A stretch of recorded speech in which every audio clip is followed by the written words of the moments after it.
Hello बच्चों, कैसे हैं आप। मैं आपकी टीचर सुमन शर्मा एक बार फिर से अपने चैनल पर आप सभी बच्चों का स्वागत करती हूं और आशा करती हूं कि आप सब बच्चे भी मस्त होंगे, बिंदास होंगे और प्रसन्नचित होंगे। तो बच्चों, आज मैं आपको आमोदनी कक्षा 4 से पाठ 5 मोहित का सबक जो एक शिक्षाप्रद कहानी है, जो आपको शिक्षा देने के लिए लिखी गई है, मैं आपको उसका अर्थ समझाने जा रही हूँ।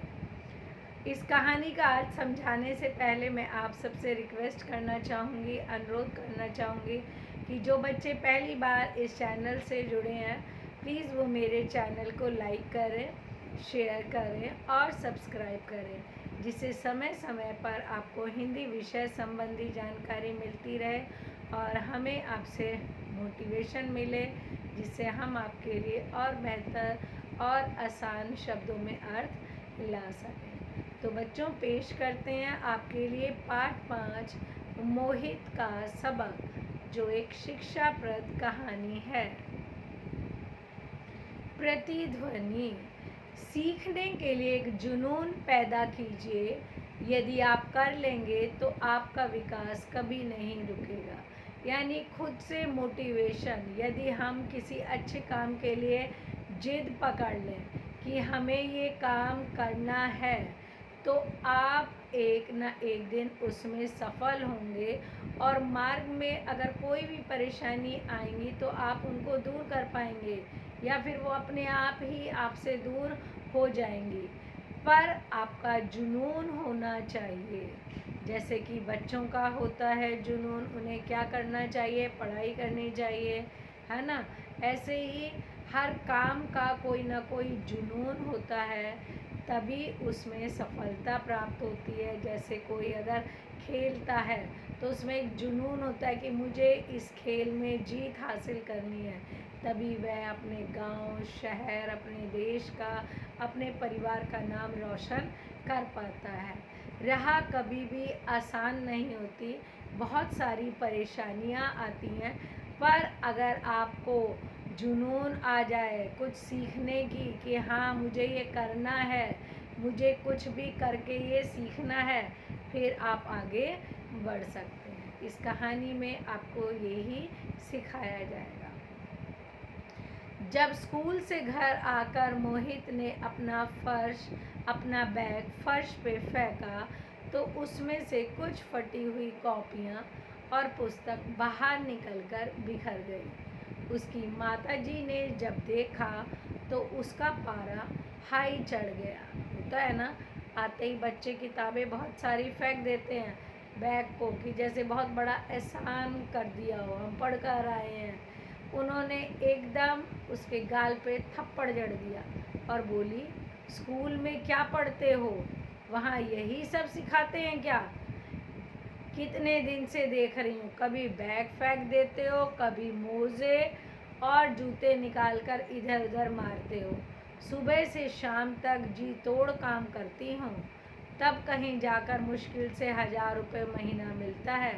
पता है कैसे पढ़ा रही हूँ तुझे, देखो तो सही क्या हालत बनाई हुई है कॉपी किताबों की। शर्म नहीं आती है क्या। अम्मा नौकरी पेशे वाली हैं, तो उन्हें पता है कि पैसा कितने मुश्किलों से कमाया जाता है, पर बच्चा अभी उस चीज़ को नहीं समझ रहा है।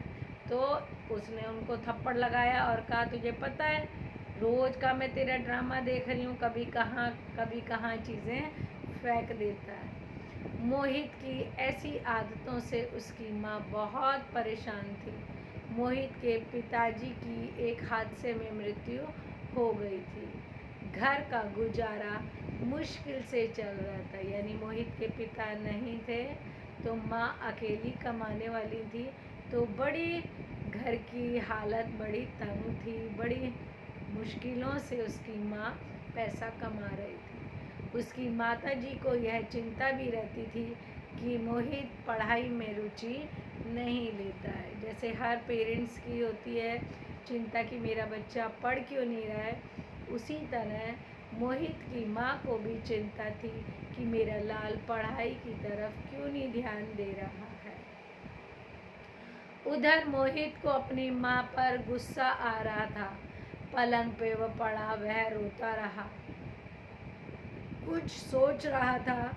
अचानक उसके दिमाग में एक विचार कौंधा, क्यों ना मैं पास वाले शहर में अपने दोस्त दीपक के पास चला जाऊं। दिमाग गुस्से में बड़ा खुरापाती हो जाता है, तो इसको रोते रोते ख्याल आया कि पड़ोस के शहर में मेरा दोस्त रहता है, क्यों ना मैं वहाँ चला जाऊं।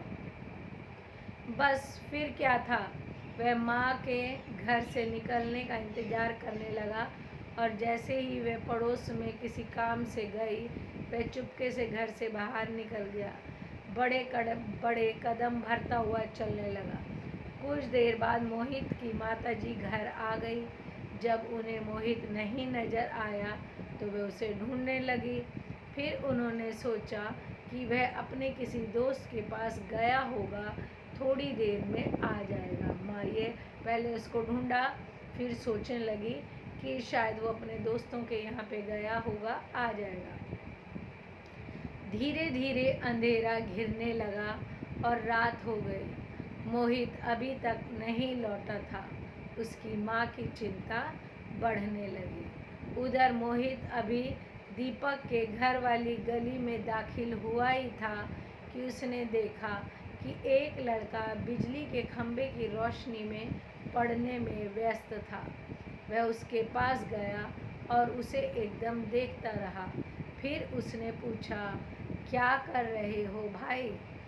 अब जैसे ही वो अपने दोस्त दीपक की गली में टर्न हुआ, एंटर हुआ, उसने देखा कि एक लड़का बिजली के खंभे की रोशनी में पढ़ने की कोशिश कर रहा है। बहुत देर तक उसने देखा, फिर उसके पास जाके कहा, क्या कर रहे हो भाई? उस लड़के ने नज़र उठाई और बोला, पढ़ रहा हूँ। यह कहकर वह फिर पढ़ने लगा। मोहित के दूसरे प्रश्न ने उसका ध्यान भंग कर दिया। मोहित का सवाल था, कौन सी कक्षा में पढ़ते हो? 10वीं कक्षा में। उसने दोबारा पूछा, भाई कौन सी क्लास में हो? उसने कहा 10वीं में। उत्तर मिला। कौन से स्कूल में? मोहित ने उत्सुकता बढ़ती जा रही थी, एक्साइटमेंट बढ़ गई कि ये 10th क्लास में, कौन से स्कूल में? स्कूल में नहीं, प्राइवेट। वह लड़का कुछ और पढ़ना चाहता था, लेकिन मोहित के सवालों ने उसका मन उचाट कर दिया। बार बार उससे प्रश्न किए जा रहा था तो वो डिस्टर्ब हो गया। वह अपनी पुस्तकें समेटने लगा। उसका प्रतिदिन रात को 10:30 बजे तक पढ़ने का नियम था। अब वो बच्चा जो स्कूल में नहीं जाता था, प्राइवेट पढ़ाई करता था, वो रोज़ रात को आता था और 10:30 बजे तक वहाँ पे पढ़ता था। आज मोहित के सवालों के कारण वो परेशान हो गया। बातों बातों में मोहित को यह पता चल गया कि उसके माता पिता नहीं है। वह साइकिल की एक दुकान में मरम्मत का काम करता है। बात बात में उसकी डिटेल सारी निकाल ली कि क्या माजरा है। मोहित ने उससे और कई बातें की। इतने मेहनती लड़की की बातें सुनकर मोहित सन्न रह गया, शॉक हो गया कि सारे दिन दुकान पे काम करता है और रात को पढ़ाई करता है। उसे यह भी पता चला कि वह हर साल आधे मूल्य पे पुरानी किताबें खरीद कर पढ़ता है। उसने ये भी पता लगा लिया बात बात में कि जो वो मोहित है वो हाफ रेट में किताबें खरीद कर पढ़ता है। मोहित ने उसकी पुस्तकें देखी तो मन ही मन उसे शर्म आई। वह सोचने लगा, उसकी माँ तो उसे नई किताबें खरीद कर देती है, वह उनका ऐसा हाल बना लेता है जिसे वे 2-3 साल पुरानी हों। फिर उसको एहसास हुआ कि उसकी माँ तो उसे नई किताबें दिलाती है, फिर भी उसने इतनी हालत उनकी कर दी जैसे 2-3 साल पुरानी हो। मोहित को बड़ी शर्म महसूस हुई। उसने सोचा, इस लड़के को अपनी पुस्तकें और शिक्षा के प्रति ऐसा स्नेह, इतनी मेहनत। उसको एहसास हुआ कि मोहित को अपने आप पे फील हुआ कि ऐसा बच्चा पढ़ाई और किताबों के प्रति से कितना प्यार है, कितनी मेहनत करता है उसे अपने आप से ग्लानि सी होने लगी, उसे अपने आप से नफरत होने लगी। वह उस लड़के को दूर तक जाते हुए देखता रहा। फिर वह सोचने लगा कि स्वयं उसने जो कुछ भी किया अच्छा नहीं करा। फिर उसने अपने आप को एनालाइज करा कि क्या जो मैंने करा क्या वो सही करा। उसने फैसला किया कि वह अपनी माँ को सारी असलियत बता देगा। फिर उसने इस चीज़ का फैसला लिया कि वो सारी बातें अपनी माँ को बता देगा और माफ़ी मांग लेगा। अब वह अपनी किताबें भी संभाल के रखेगा, उसकी कोई भी चीज़ इधर उधर नहीं बिखरेगी। मोहित काफ़ी देर तक यही सब सोचता रहा। हालांकि एक बार भी उसका मन हुआ भी कि वह सामने दिख रहे दीपक के घर की घंटी बजा दे, लेकिन ना जाने क्या सोचकर उसने ऐसा नहीं करा। ये सोचता जा रहा था और वो अपने दोस्त दीपक के घर के बिल्कुल सामने था, पर पता नहीं उसके मन में क्या आया, उसने एक बार भी घंटी नहीं बजाई। अब उसके कदम तेजी से पीछे की तरफ लौट रहे थे। अब वो पीछे की तरफ टर्न हो गया। क्यों? क्योंकि उसने रियलाइज़ करा अपने घर की तरफ। उसे अपने गलत होने का एहसास हो चुका था। उसे अपनी गलती का एहसास हो गया कि जो कार्य वो करने जा रहा है वो एक गलत कार्य है, और उसकी माँ उसे कितनी मेहनत से पढ़ा लिखाना चाहती है, तो उसे उस तरफ ध्यान देना चाहिए। जीवन मूल्य: हमें बड़ों की बातों को सुनना और समझना चाहिए। हमें अपने माता पिता का आभारी होना चाहिए। हमें उनका एहसानमंद मानना चाहिए जो हमारे लिए इतना कष्ट झेलकर हमारे लिए हमारी सारी सुविधाओं को जुटाते हैं। चलिए एक बार इनके शब्दार्थ करते हैं। मुश्किल यानी कठिन, जटिल। उत्सुकता यानी जिज्ञासा। शर्म आना यानी लज्जित होना। दाखिल होना यानी अंदर आना। उचाट, उचाट यानी मन हटाना। ग्लानि यानी पश्चाताप होना। आई होप आप सब बच्चों को ये पाठ बहुत अच्छे से समझ में आया होगा और आप भी इस पाठ से ज़रूर प्रेरणा लेंगे, और अब तक जो बच्चे पढ़ने में कम ध्यान दे रहे हैं वो पूरा फोकस करेंगे और अच्छे से पढ़ाई करेंगे, अच्छे अंक लाकर अपने माता पिता को प्रसन्न करेंगे। ओके बच्चों, बाय, टेक केयर।